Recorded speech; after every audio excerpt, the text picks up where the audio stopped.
वजीर खजाना यहाँ आए और बताएं कि पाकिस्तान की अशराफिया के ऊपर उन्होंने क्या टैक्स बोझ डाला। शादी ब्याह, अब तो शादी ब्याह भी करना मुश्किल हो जाएगा लोगों के लिए कि वो हॉल बुक कराने के लिए उस पर भी टैक्स देंगे। पाकिस्तान एक गरीब मुल्क है, 44,000 अरब पाकिस्तान की 23 करोड़ अवाम ने गुलछल्ले उड़ाए हैं, जो उनके ऊपर सारा बोझ डाल दिया गया है। वजीर खजाना यहाँ आए और बताएं कि पाकिस्तान की अशराफिया के ऊपर उन्होंने क्या टैक्स बोझ डाला, कितना बोझ डाला है वो बताए ना। यहाँ पाकिस्तान के वो खानदान, वो मराद याफ्ता तबका जो हमेशा इख्तिदार में रहता है, जिनके तमाम असासे पाकिस्तान से बाहर होते, पाकिस्तान में नहीं होते, जिनके पास तिजोरियों में डॉलर होते, यूरो होते, रुपया नहीं होता है। आपने उनके ऊपर क्या टैक्स, क्या भारी जिम्मेदारी आई? कुछ नहीं। पाकिस्तान के अवाम के ऊपर ये बम गिरा दिया गया है। और जो मैं समझता हूँ कि मौजूदा हालात में वो अवाम इतनी सख्त नहीं रखती है, उनमें इतनी सख्त नहीं है कि इसे बर्दाश्त कर सके। वजीर आजम साहब अभी तुर्की गए हैं। जब पाकिस्तान में ज़लज़ला आया था, तुर्की के वजीर आजम और उनकी बेगम आई थी, यहां तक कि उन्होंने अपना जाती आहार उतार के दे दिया था पाकिस्तान के अवाम की मदद के लिए। आज मैं पूछता हूं कि पाकिस्तान का वजीर आजम जो अरबपति खरबपति है, वो तुर्की के अवाम के लिए क्या दे रहा है? साबका शौकत तरीन जो वजीर खजाना है, उन्होंने क्या कुछ नहीं कहा पंजाब के वजीर खजाना को और सरहद के पख्तूनख्वा, खैबर पख्तूनख्वा के वजीर खजाना को कि भाई आप लिख के दे दें IMF को, अगर वफाकी हुकूमत कोई मुआहिदा करती है तो हम उसके पाबंद नहीं होंगे। ये तो गद्दारी है, ये तो मुल्क दुश्मनी है। और ये सारे वो मामला थे जिसके लिए साबिक वजीर आजम खुद पेश थे और उन्होंने खुद उकसाया कि ये सारी चीजें करें।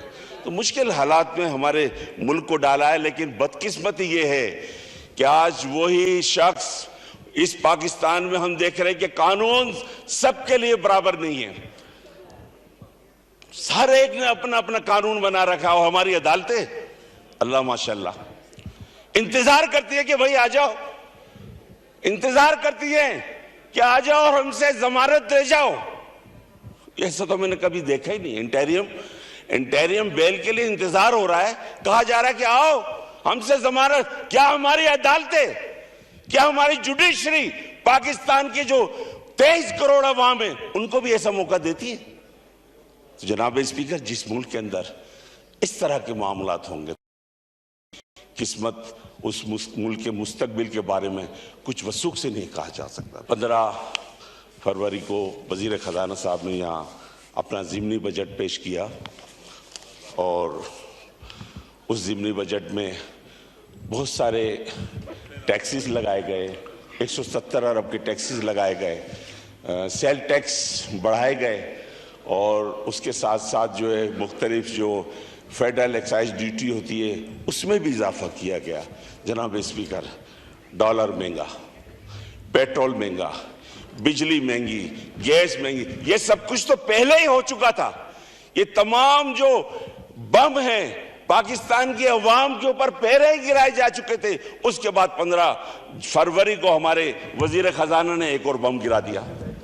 आप बताइए, जिन्हें पुरतेश अशिया कहा जा रहा है, लग्जरी आइटम, वो बताए तो सही यहां बैठ के वो लग्जरी आइटम क्या है?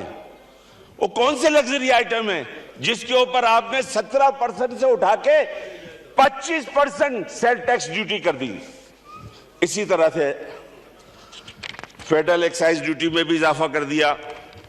शादी ब्याह, अब तो शादी ब्याह भी करना मुश्किल हो जाएगा लोगों के लिए कि वो हॉल बुक कराने के लिए उस पर भी टैक्स देंगे। जनाबे स्पीकर, आप देखिए, अभी 1 महीने बाद रमजान शरीफ का महीना शुरू होने वाला है। पाकिस्तान एक गरीब मुल्क है। हमारे बहुत सारे भाई जो पाबंदी से रोजे रखते हैं और जब रोजा खोलने का वक्त होता है तो किसी न किसी मशरूब से या खजूर से रोजा खोल लिया करते हैं। हमारे वजीर खजाना ने तो मशरूबात पे भी सेल टैक्स ड्यूटी बढ़ा दी। अब वो जो इम्कान जो एक गरीब के लिए रास्ता था, वो रास्ता भी खत्म कर दिया। तो ऐसी बहुत सारी चीजें हैं। जनाब स्पीकर, एक और चीज है, क्या पाकिस्तान की जो 23 करोड़ अवाम है, ये जो कर्जे बाहर से लिए गए, जो ये अलल्ले तलल्ले किए गए, तकरीबन 44,000 अरब रुपया पाकिस्तान अब तक कर्ज ले चुका है। जब ये असम्बली मुंतखब होकर आई थी और उस वक्त की जो गवर्नमेंट आई थी, तो उसे जो विरसे में तकरीबन 24,000 अरब कर्ज